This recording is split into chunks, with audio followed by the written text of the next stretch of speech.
কিছুদিন আগে আপনারা দেখেছেন আমাদের উপরে একটি হামলা হয়েছিল। এই হামলা একটি টেস্ট কেস ছিল।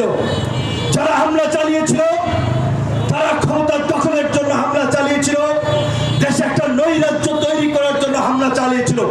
সেদিনের হামলা চালিয়েছিল সেনাবাহিনীর একটি পথভ্রষ্ট অংশ।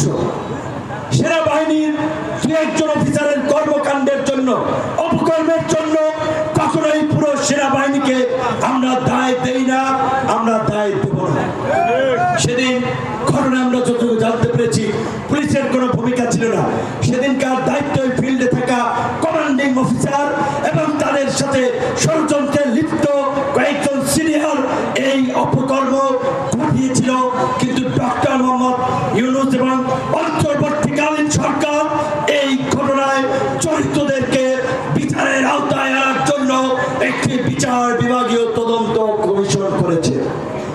সেখানে একজন সুপ্রিম কোর্টের বিচারপতি, স্বরাষ্ট্র সচিব এবং একজন সামরিক বাহিনীর উচ্চপদস্থ কর্মকর্তা রয়েছে।